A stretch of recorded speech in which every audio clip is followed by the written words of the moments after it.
welcome to Imagine Museum and our I Am Exchange with Martin Blank. I'm Jane Buckman, Executive Director of Imagine Museum, and so happy you could be with us today. Our theme for this new year of 2022 is the Glass Age, Transforming Our World. We chose this theme in observation of the United Nations designation of 2022 being the International Year of Glass. We will be celebrating this theme, giving attention to the art, the history, and the technological advances created by the simple material made from sand, the material we all love, which is glass. Natalia, can you run the video now?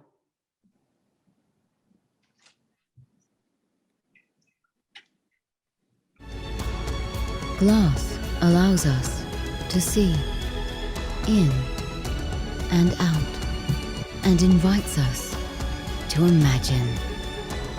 Imagine Museum, Contemporary Glass Art.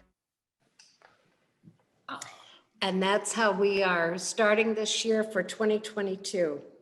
So since we opened in 2018, we have designated an artist for the future every year and have showcased their work for an entire year. This year, we are celebrating Martin Blank, an acclaimed American sculptor who has made a significant contribution to the studio glass movement and contemporary art in general throughout his long career. He graduated from the Rhode Island School of Design, worked on Dale Chihuly's team in the early part of his career, and then moved on to create his own dynamic works of art, installations, and architectural enhancements throughout the United States. Most notably, Fluent Steps at the Tacoma Museum of Glass and two beautiful monumental sculptures for the courtyard of the Four Seasons Hotel in New York City. His work is represented in many acclaimed collections, galleries, and museums. We will be honoring Martin this month on Saturday, January 29th, from 6 to 8:30 p.m., where we will unveil his latest installation, If a River Could Tell a Story. This is a master work that contains 52 elements, is 8 feet tall, 13 feet in length, and 3 to 5 feet in width. And today, we'll be finding out more about this installation and the stories it tells. So I'm pleased to introduce to you Martin Blank. Hello, Martin. It's good to see you. Hey, good morning. Good morning, everyone. And what an honor and what a lovely introduction. Who is that guy? I'd like to meet him. Sounds like he's working hard. He's a very handsome man that lives in Seattle. Oh, heavens. Not on this screen. I don't know about you guys, but I always feel like I'm either this or this, you know. These Zooms are so intense, Jane. I was clicking on when you were doing your introduction, it took over and started doing things. I'm like, stay calm, you can figure this out. And why are these always so challenging? They shouldn't be, but so far so good. And I hope people will just let us know if not. Yeah. And we'll try to make corrections.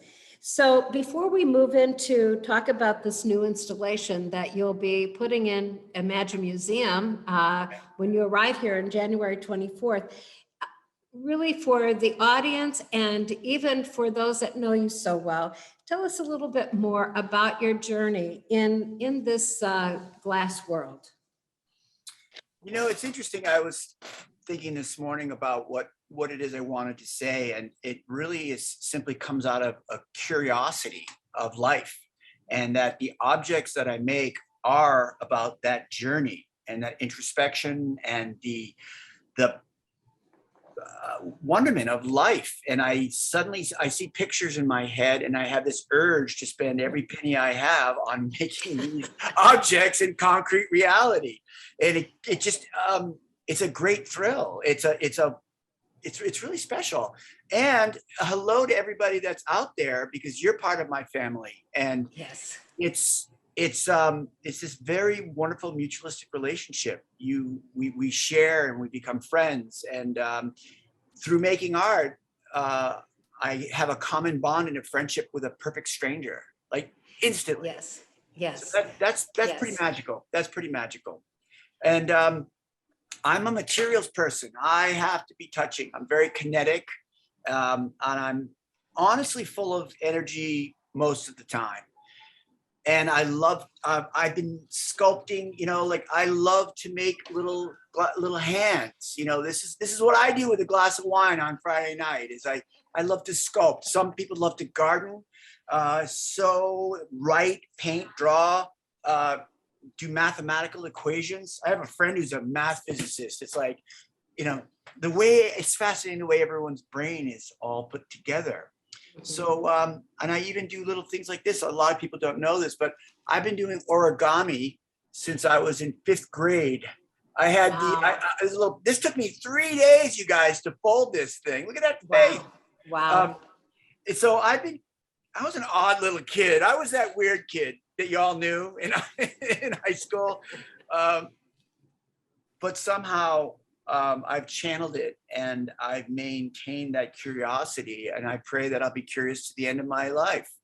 And I really feel that it's just the way I'm wired. I was thinking about scale and architecture this morning. When I was 13, my dad and I went to MIT and we lived in Boston. And he used to love walking around up there. And we saw these inflatable plastic bag inflatable shapes. And I was really curious. And my lovely supporting old man and my mother, the two of them really supported my artistic yearnings and passions. And my dad went home and came back with a roll of 100-foot of sheet plastic. You kind of buy it at Home Depot. And he figured out how we could melt the edges. And here's the thing. I said to my old man, I want to make a 10-foot by 10-foot cube. And he's like, why? And I go, because I start small. I'm like, no, Dad. And he let his little curly-haired muffin top kid run around and seeing with all his buddies this plastic inflatable house. And I'm not joking. It was 10 foot by 10 foot. And we would all run in and go, whoa, and then we had to build a 10-foot right triangle, an 8-foot cylinder. And this was I had a hot air balloon that I would inflate out of tissue paper that I spent months making. So I think it's part of my DNA is to blow things up, burn them, blow them up, and experience them, and just to be in wonder, like just to sit there and like, this is really amazing, and how spaces affect our human nature and our well-being and how they communicate. Yes. So what was fascinating about the material of glass for you then? Did you start with other materials and then move into glass, or how did that romance with that material begin? I love it. It's a cruel mistress, Jane, the glass. She's cruel. Completely cruel. She burns you. It bites you. It cuts you, and you bleed for her. No, Jane. I've heard that before. No, but it's all true. It's all so true, Jane. I went to Rhode Island School of Design to be a figurative sculptor. The Renaissance artists and Rodin and Michelangelo and all the greats and Giacometti. And then as I learned, art and more were really strong influences as far as form and volume and sort of sensitivity to the material. I think that's one thing that all artists have, is a sensitivity to the material and a wonderment. So I was working in clay and I was building and blowing things up. And my dad was a pyromaniac as well. And he taught me about fireworks. Burning things, fire, inflating. I told you about my hot air balloon. Yeah. And I met at RISD Richard Harned. And I walked into the hot shop and I was like, oh, look at that. Jane, that was really a seminal moment.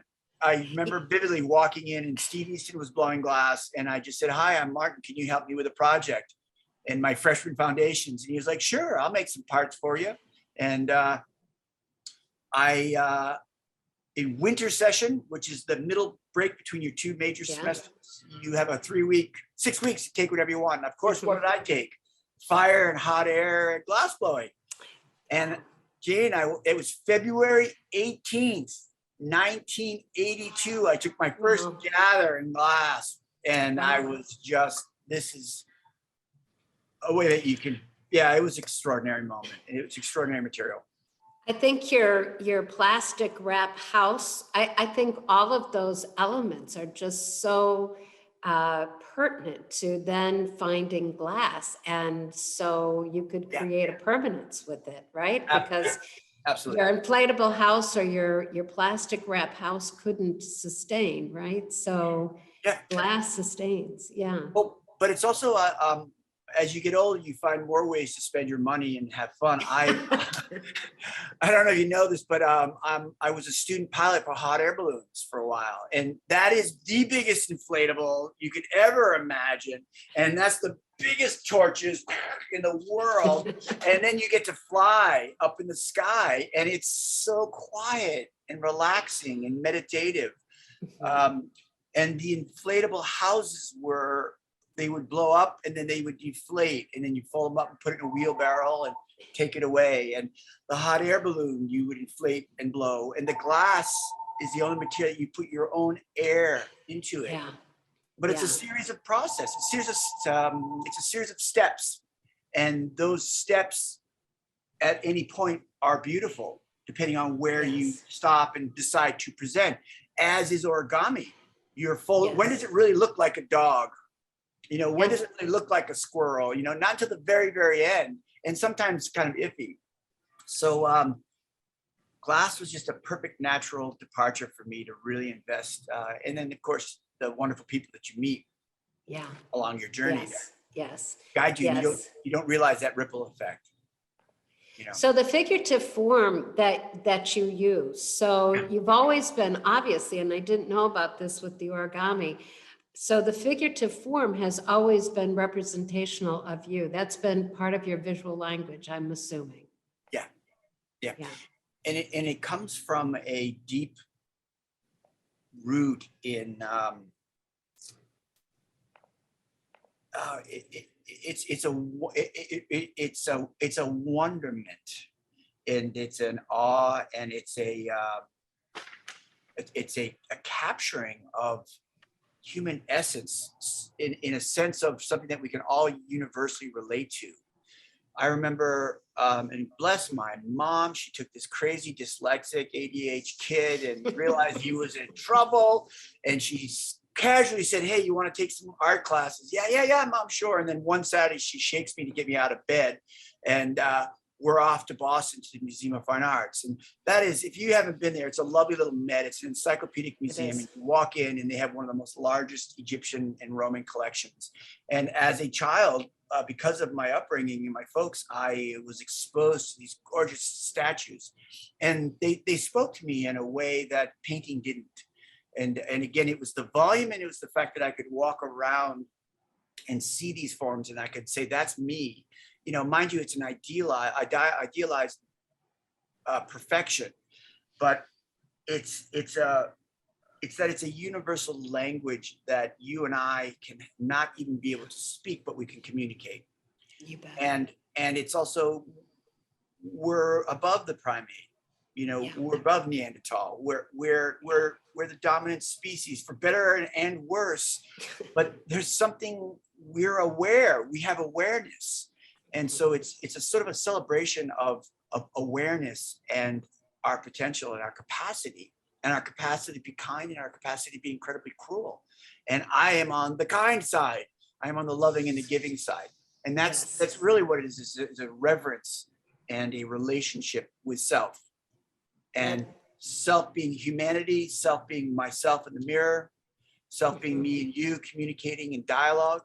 And that's the message, is the dialogue and the communication and the uplifting or in potential. Like when you see my work, not you, but you, the general public, you see it, you either respond to it. It's definitely a love-hate with every artist. It's like music. Think about this. One or two notes, it's either music and it's ecstasy, or it's noise. Turn it off, please. That's the same thing with art. And people don't remember that. And if it is creating that charge in you, then it's working, because it's a human individual expression that's trying to say something. And I'm following my path, creating these objects that really give me great pleasure and passion and challenge. I love the journey. the journey and the journey that I've had with Trish and Corey and you to create these pieces has from moments of incredible joy to moments of like, oh my God, like, how am I going to do this? You know? So this is a good time then. Let us bring in Trish Duggan and Corey Hampson. So Trish, I'd like to say hello to you, and can you say hello to our audience? Hi, how's everybody doing? I'm glad that you're on this call, this Yes. Zoom conference, because Martin is an extraordinary artist, and I can remember the first time I went into his studio, and I've been there a number of times, and I saw this gigantic chandelier, which is behind you, Jane, now. But I asked, oh, is there any way you could do that in blue? And every time I go into the museum, I walk around that spectacular piece. It is so unique and so dramatic. For me, it really speaks to me. I love that piece. Yes. I've created a very fun relationship. Yeah, we've done a lot of good things. And I'd also like to bring on Corey Hampson, the president of Habitat Galleries in Michigan. Hi, Corey. Hi, Jane. Thanks for having me. I really appreciate it. I'm so happy that we're here with Martin and Trish, two of the most creative people I've ever met in my career, and it's an honor to be here today. So let's talk about this collaboration. And so let's begin. When you all agreed towards doing this collaboration, what was the conversation like? What happened? How did it happen? Corey, did you put them together? What was the story?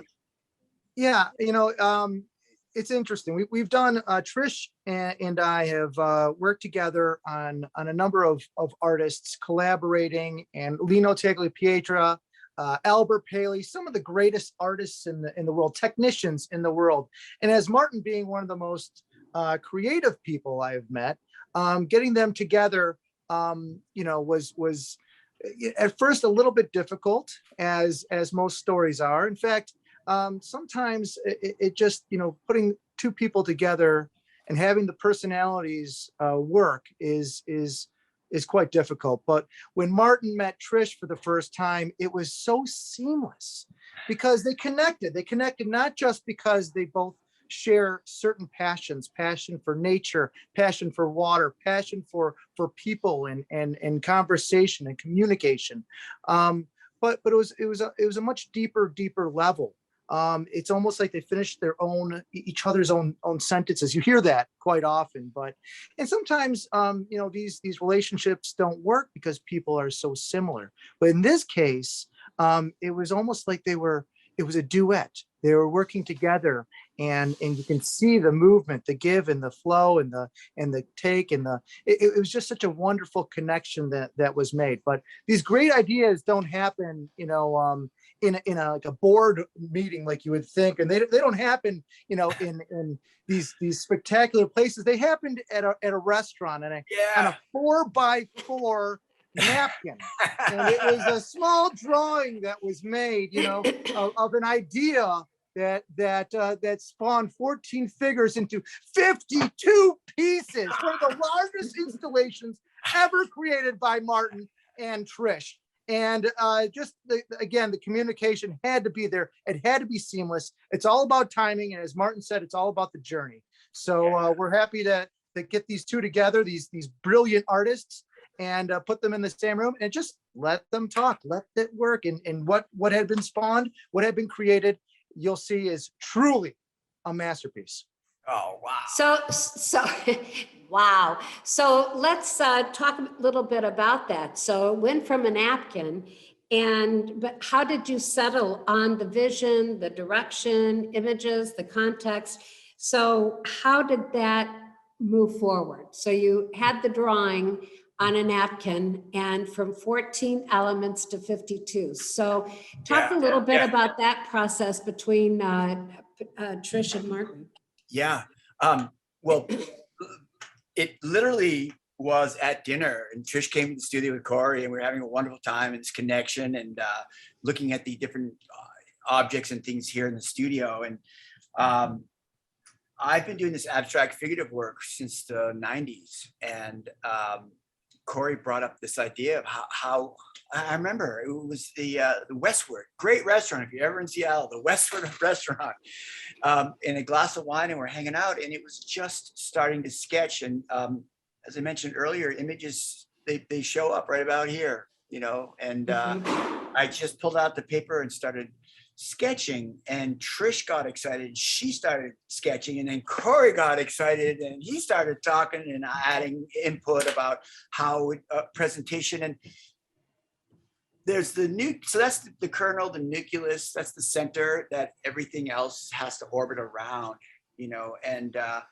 it then goes back to the studio. And I got my team together and started making elements and components.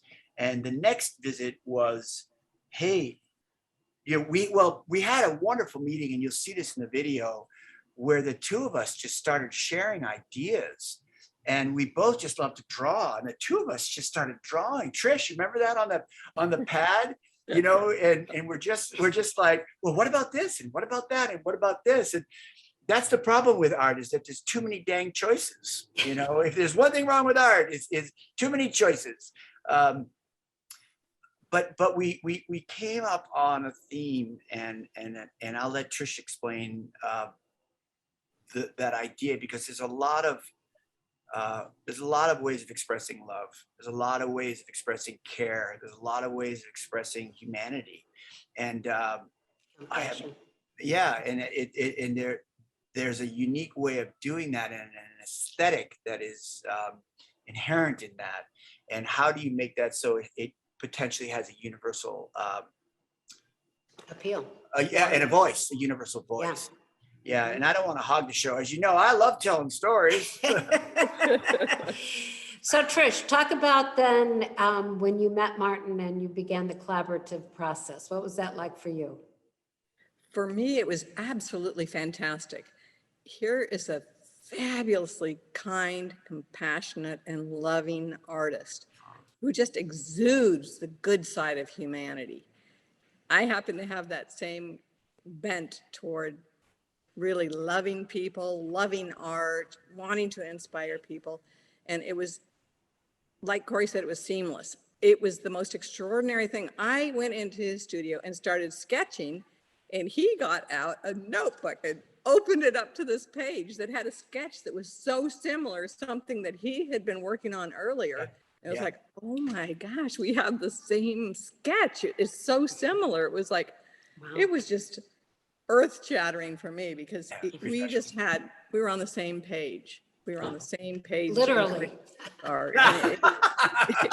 It was an amazing experience. Yeah. Yes, exactly. And so well, let's move on. And Natalia, if you want to run the first video segment about the process in the studio.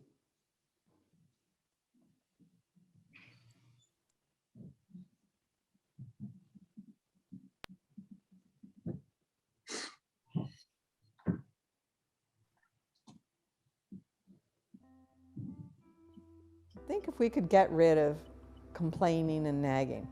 Could you think about validating others rather than invalidating them? What a different planet this would be. Martin Blank is one of my absolute favorite artists in the United States. I've seen his work, I collect his work. It's so good to see you, sweetie. And he's just a magnificent and brilliantly creative artist. This looks like somebody I know. My whole goal is to show some of the leaders of humanity, but in a very abstract manner. So like you have some type of Buddha figure, some type of Mother Mary figure, some type of tall Nordic figure. And now I've started working with him on a piece, and it's so absolutely thrilling. It's the most exciting thing I've done in art. Does everyone get a good sense of what we're going to do? They were all different thinkers. Yeah. They all looked at life differently. I had this grand idea to really uplift and educate and enlighten people. It's really the theme is honoring some of the great souls that have come down to humanity. It'll be at least, 9 feet? And then we've got a Mary-esque. It's an embracement. This if we can do it. We can. This is what that would be my ideal scene. This is another classic Mary, right? And it goes like that. I think our head should be looking straight forward, not about head. Straight head. Thank you. All sorts of different people who have really uplifted our society on planet Earth. Buddha, for me, represents enlightenment on this planet. He was one of the first beings, earthly beings, that was enlightened. And then I have that favorite quote always, though you can conquer 1,000 men in battle 1,000 times, the one who conquers himself, his hatreds, his ignorance, his prejudice, is the noblest victor of all.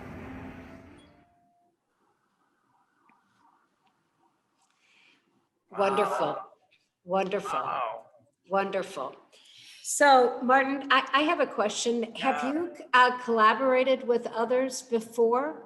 Or was Trish one of the first people you kind of would be able to bring in? Yeah. Well, if you look back in my work, I've always had a knack for crawling around and sharing in each other's heads. I mean, I worked with Chihuly for 12, 15, 16 years. And a lot of that was, in a way, a collaboration of ideas and form. And because he would literally be like, it's got to look like, you got it? And I'm like, wait a minute, like that? And he's like, no, it's like, so in a way I had to, you sort of open yourself up to, you let go of your own ego, and you let go, and you both join on that orbit of like, how do we maintain this energy and have this focus? And Albert Paley was the other person that I collaborated with. But again, it was more with Albert and me trying to facilitate with Albert.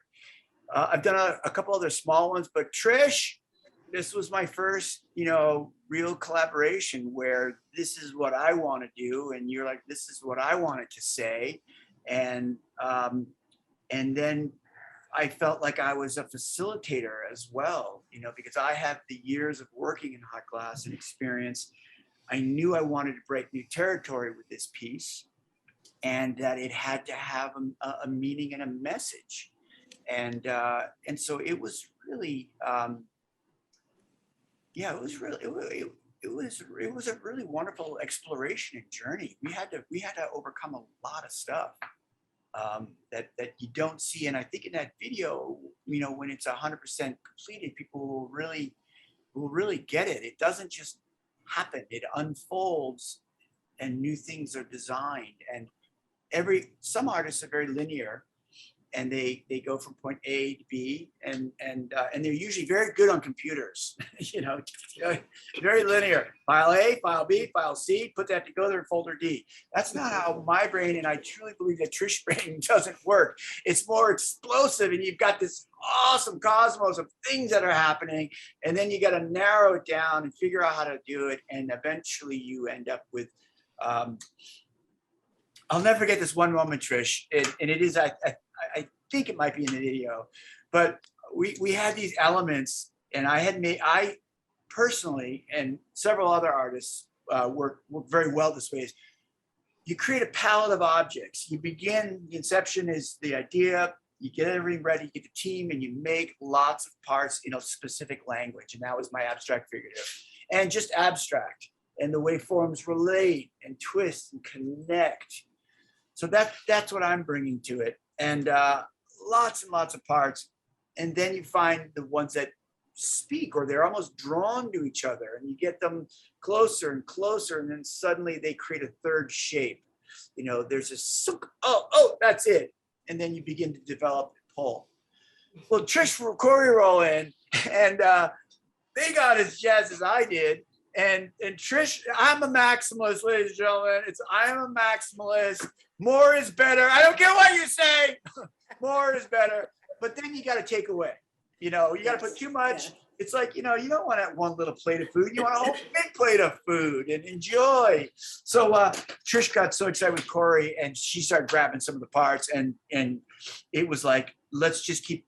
No. Why not just put them all in it? Like, this is incredible. Like, where you're going, how you developed, how to present them, because the base of the sculpture is as important a part of the piece and is as beautiful without any art on it. It is a river. It's a staircase. It's Duchamp's Descending Nude staircase. That was a huge challenge. How do you take all these elements and display them and create an object on their own that weighs thousands and thousands of pounds? And when you see this, it looks like it's just floating, and it invites you into the sculpture. But Trish and Corey's enthusiasm was like, whoa, it was exceptional. It was exceptional. And that was what one of the wonderful parts of the collaboration was that energy.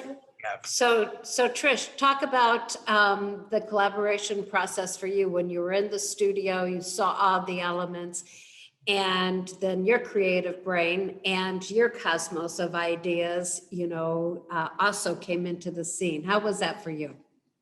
Oh, that was just absolutely extraordinary, totally extraordinary. I mean, I feel like I gained from this creation of the common vision in contemporary art, true heroes of the planet in terms of humanity's best qualities. We created a contemporary sculpture to inspire all of those who experience it. And it really speaks to people. It spoke to me when I first saw it. And we worked on, how are we going to face this? And what way is this going to go? And it was like, Martin is brilliant at that, by the way. This is some place where he really, he's such a genius. And I admire that genius of him being able to put things together in perfect ways that are just so beautiful.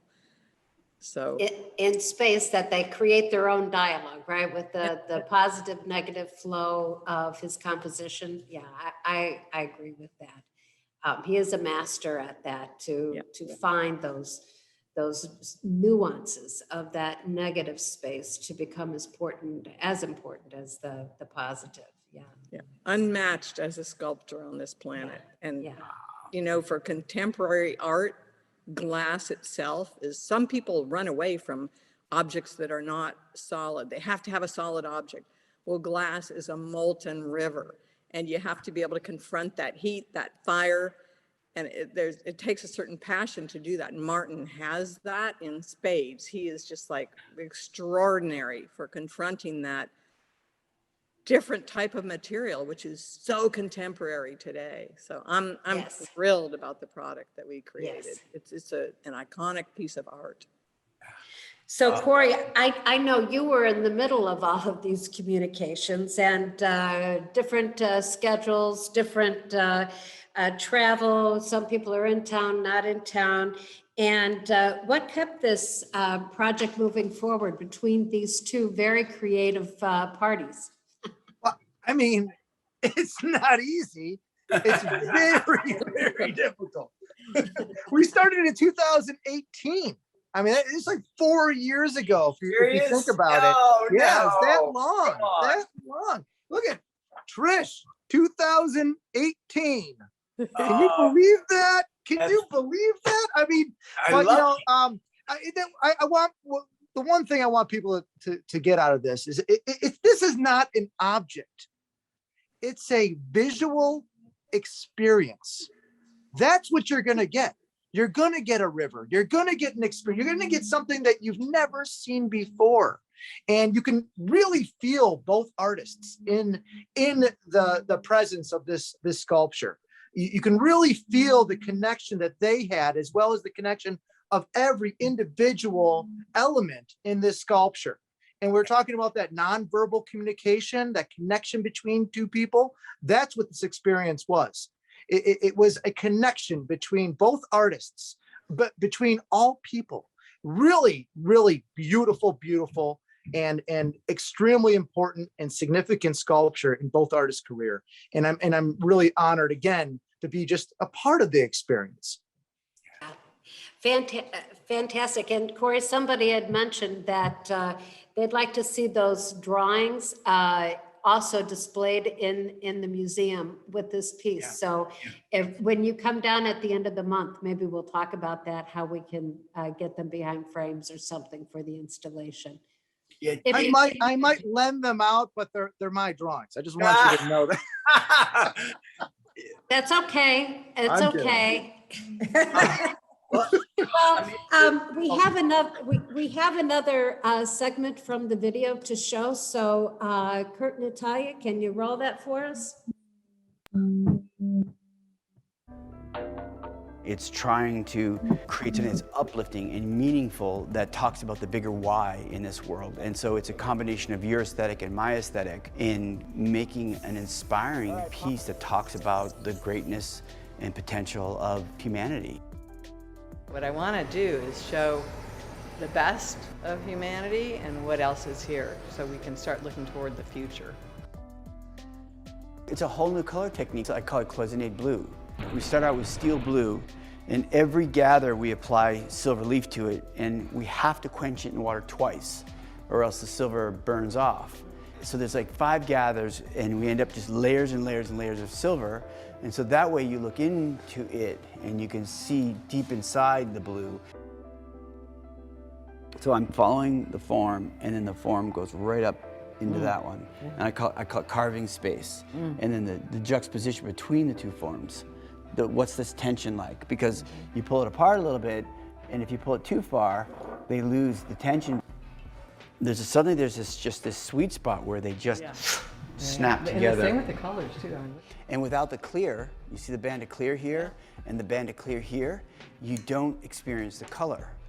You just get oversaturated. Turning, to me, is a fabulous concept. Just to turn. I mean, the easiest thing man does is change his mind. If you're going in the wrong direction, it's your choice. Yeah. You can choose to go to the right direction. Yeah. Wow. As Wow, Pretty pretty powerful there. So do you feel then, between both of you, Trish and Martin, do you feel that the piece then satisfied what it was that you were trying to communicate? let me just jump in here, Trish, because there's one key component that people that we haven't spoken to about, and that's actually the original premise. And it was more like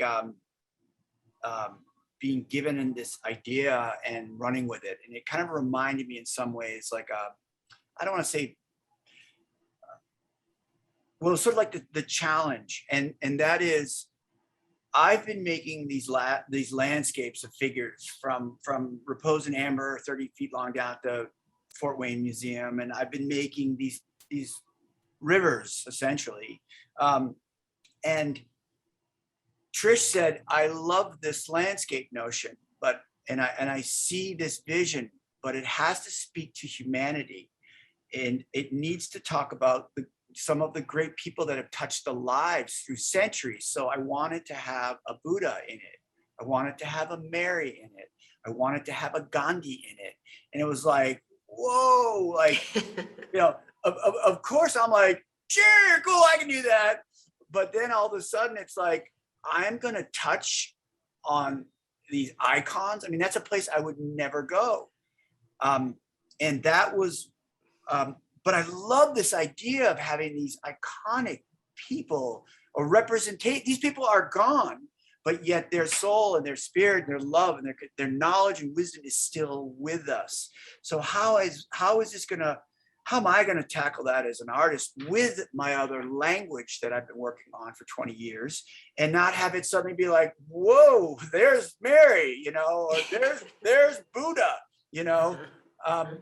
and have it look and work and honor these sacred souls with reverence. These people, Gandhi changed the world. I mean, all these people that Trish brought up have changed the world for a better place. And so what a challenge that was, to incorporate that into this river, this statement, this composition, and have it work. And I also felt very strongly that physically it had to welcome you. Physically it had to embrace you. Amachi, she's another great soul. Mary, reaching, we cry to her. Buddha, we sit quietly with it, we let go of. Gandhi is the message of peace and acceptance humanity and one of a kind. And the ultimate, we're all created equal, you know. And then Orwell comes in, but some were created more equal than others. You know, I don't know, it's just, so I forgot the question, but I think you get where I'm trying to go right now. Yes. Trish, it's your turn. Okay. So go for it, I'd- Trish. I'd like to read one of my favorite quotes.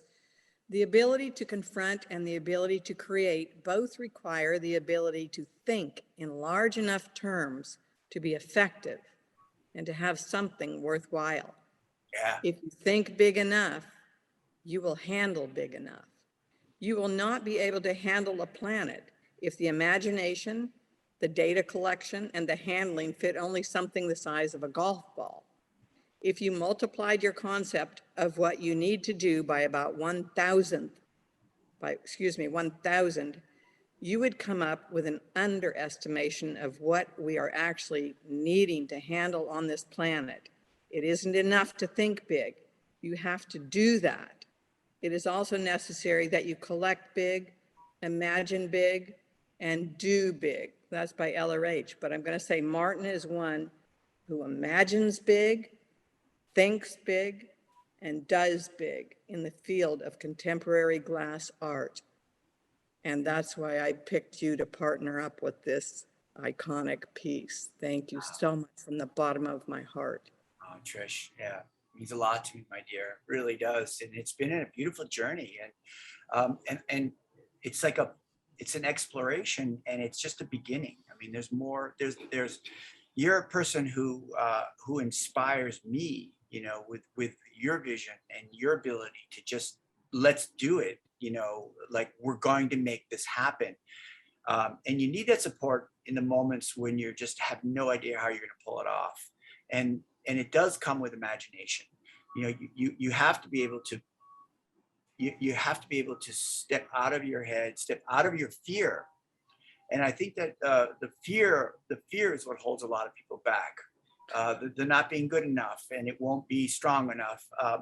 So you know, if you're willing to take that chance, which you clearly are, you know, you're going to build. You know, wow, I love art. I love glass. I'm going to build a museum. I'm going to get the most incredible collection that mankind has out there right now, and you've done it.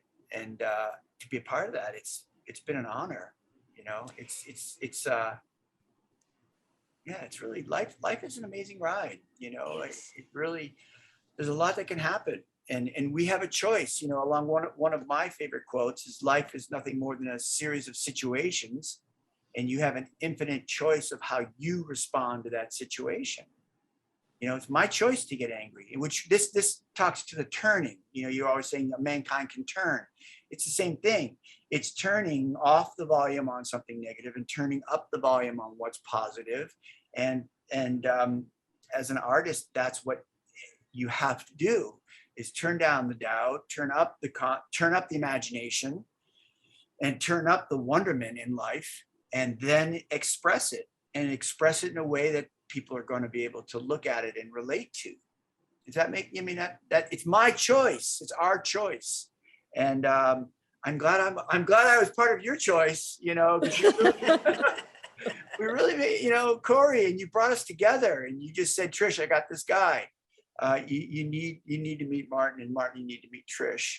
And that is a very big part of how all of this comes together, because it's there are times where you're pulling out your hair and you need support. And Corey, you've always been so supportive of my career throughout the 30 plus years that we've been working together, and understanding and working intimately with Trish, and understanding, you know, where she's going and how to help me. I mean, people don't understand this. There's a lot that goes into making art. You know, there's a lot that goes into just taking an idea and manifesting it in space. It's not magic. It's mostly hard work with vision and trust. That's pretty good, huh? Yeah. That's very good. And I would like to finish this conversation with two questions, because I know that they've come from our audience. Why blue? And I know you both can respond to that. And then why the title. So first of all, let's talk a little bit about why blue. Why was blue chosen to be the color for this piece, the predominant color? So Trish, you start. I'd like to speak to that, yeah. Here we are on this planet, floating out in the absolute middle of this vast, vast universe of space, and the planet is blue. And when you're on the planet, most of the planet is water. And when you look up at the sky, it's blue. Blue, for me, it's a really, there's something about blue that it's a color of communication. And all of humanity can feel calm in that blueness. And for me, by the way, blue is my favorite color. Yes, I know that. But Martin, you have a relationship to blue also. Yeah, you know, Trish, it's so, you know, it's such a deep, embracing color. It's just it's a very powerful color. And I asked Trish, you know, like, you know, I asked her about why blue. You know, artists work in phases of color, and over a period of time, and Picasso had a blue phase and a rose phase, and you know, color is nothing more than, you know, the photons are bouncing back into our eyes, and it's reflecting. It's, you know, the color that's it. It's let me back up. So artists have phases of color that they work in, and I think it was in 1980. You know, it was the early 90s. You know, there for me there was these abstract figurative forms that are all in cobalt blue, because it is, you know, it is water, but it's also a stone and a mineral, and it's very elemental, and it speaks to there's a calmness. And then when I asked Trish, why blue? Why do you want this piece to be blue? And she looked at me like, because it's the planet Earth, of course. And I was like, that's it. Like, it's because it's honoring the preciousness of our blue planet floating in our atmosphere in this cosmos. I have a little quote that I wrote because it'll also speak to the title. I'll wait to read you this quote because it explains more about the river. But so why don't we go into that then also to dialogue a little bit about the title of the piece, If a River Could Tell a Story. Martin, I'm gonna let you speak to that first. It's a pretty good title, I think, because it's evocative. I love it. I'm a curious person, and I'm always watching about how things, the similarities between natural form. And I'm befuddled. I'm profoundly awed by the similarities between the cosmos and the quantum world. I'm baffled the way a river runs through the landscape, taking the least resistive path. And that might be the most circuitous way to get there, but it gets there. And water is our life force. Water is what the whole reason that we're even alive. Obviously, I mean, I'm speaking some really obvious things, but the fact that nature keeps repeating itself through structures, the branch of a tree is very much the same system that your taste buds are doing to absorb this wonderful taste, the ability to taste. The fact that the river is the exact same thing as a vascular system, and then that our planets are held in an orbit from the simplest form of gravity. Like, here's gravity, I'm defying gravity right now. It's so simple, but yet it's the strongest force known to the cosmos that we know of right now. And a river is a life force. It's also it also starts in the mountains and it takes everything down to the ocean. And so it's a circulatory system. And it's also metaphorically a transition, and it's a way of getting from place to place in life. And so this idea, just I make all of my objects first, and then I create a title. And I wanted to create a title that left you, the observer, what does he mean? What is the story? You know, and the flow of the river is very much what happened through this piece. And so it just became a very simple, lovely way of presenting an idea that lets the viewer interpret what they want. What is their river? What is their journey? What am I going to bring to the table? What am I going to do next?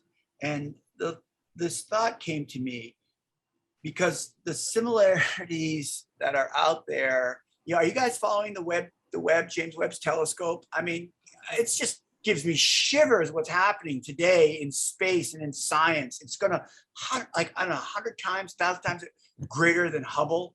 And I'm just can't believe what mankind can do. And it's floating out in space where there's nothing for millions and billions of miles, there's nothingness. And so I wrote this idea, and it says, everything comes from nothing, nothingness. And nothingness is the basis for existence, right? Nothingness is the basis for existence. So meaning that in the giant cosmos of emptiness, stars are being formed. Hydrogen, helium is creating hydrogen, and hydrogen is expanding, and then everything's breaking down. And I don't want to go into it right now. There's just so much wonderment. You know, it's too big of a topic, but there's some amazing things that we just don't understand that are happening. And so how do we as humans tap into that? And did you know that tear always travels down, never fighting its way? You know, that just release, that beauty, the simplicity of just letting go, turning, Trish, not fighting, and just accepting it, and it just flows. It's just a beautiful thing. It's a beautiful life. That's beautiful. That's beautiful, Martin. And we will show one more video segment, but I wanted to give Trisha time for a little follow-up on that with the title and the river. Thank you, yes. And actually, I let Martin pick the title of the piece. And it was such an amazing title for me. It absolutely spoke to me, because I'm sure some people don't know this. There are 18 major rivers in the world. There's 80 that are worth mentioning. There's tens of thousands of rivers. And recently NASA has said there are 44% or something like that, more than 40% more rivers than we even realized. So it's kind of interesting, but I was the first woman down the Brahmaputra River in India, the Katun in Siberia, the Yangtze in Tibet, and the Zambezi in Africa. So for him to put a title that included that term river, to me, it was part of the synergy that we have going between us, because every single person on the planet has a journey.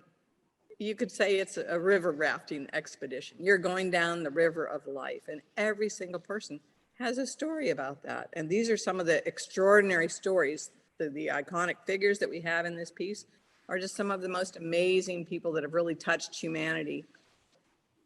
And I wanted to speak to Martin quickly too, because he says everything comes from nothingness. And the one thing that I've been working on lately is interesting is, can you tolerate a nothingness as a being? Can you tolerate a nothingness? Sure. Anyway, I want to share Mother Teresa's beautiful, beautiful words. People are often unreasonable and self-centered. Forgive them anyway. If you are kind, people may accuse you of ulterior motives. Be kind anyway. If you are honest, people may cheat you. Be honest anyway. If you find happiness, people may be jealous. Be happy anyway. The good you do today may be forgotten tomorrow. Do good anyway. Give the world the best you have, and it may never be enough. Give your best anyway. In the end, it is between you and God, not you and them. And Martin is somebody who has really given his best, done good anyway, been happy anyway. He's all of these things. So I really acknowledge you as an artist, and I really want to acknowledge Corey for helping both of us to create this piece and have it for the world to view. A fine, fine piece of contemporary glass art. I love that, Trish, and thank you for giving so many of us an opportunity to think big. And what I will do is we have one more clip of the from the video. Before we go to it, I want to give Corey credit for producing the video, along with Ethan Steinman, who was the videographer. So show the last segment of the video.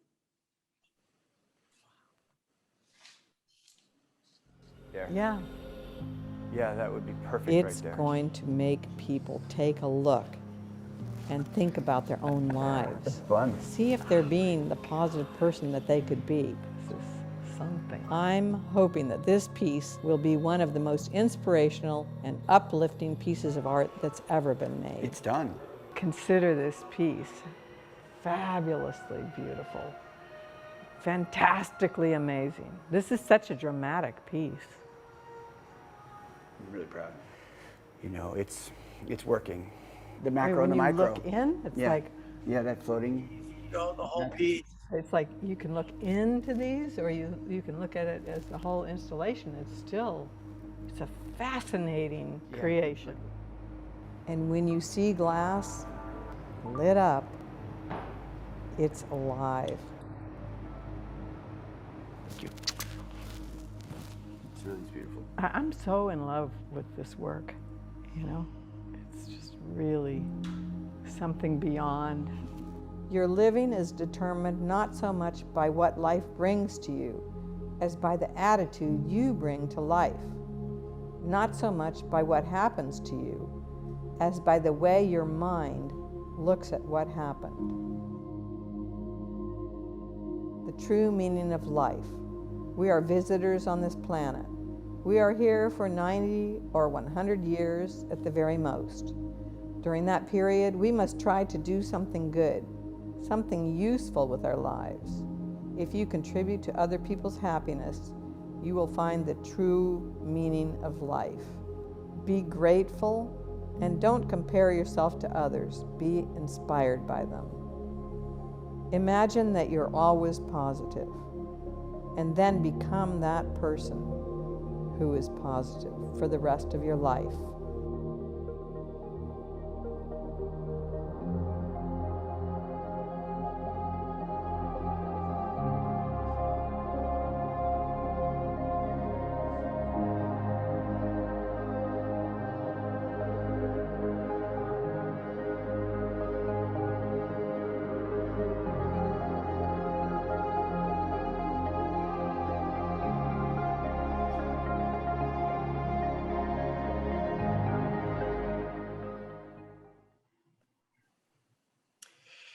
So I want to remind everybody that this piece will be unveiled on Saturday, January 29th.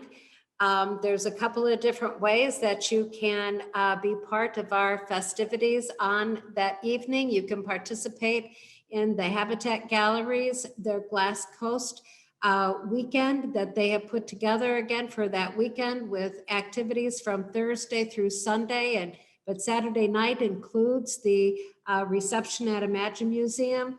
Or if you're a member or a constituent of Imagine Museum, we have different ways that you can participate, and also selling tickets for Saturday night. We'd love to see you here to celebrate not only the glass age and how glass transforms, but also to celebrate Martin Blank and what he has brought, and Trish for what he has brought and what they have brought into Imagine Museum for our 2022 season. So we have a couple of minutes left on the Zoom, not many, but if there are some questions, if anyone would like to unmute themselves and to ask Martin or Trish some questions.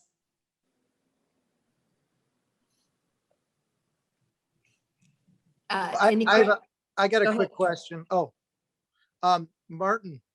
Yeah. Were you aware that Trish had gone on all these river tours? I don't know. Did you? No, not at all. This is what I'm talking about when I say seamless. Yeah, no, I had absolutely no idea. And when I, I'm always working on my sketchbook and I'm writing and drawing, and I start some stream of consciousness, and I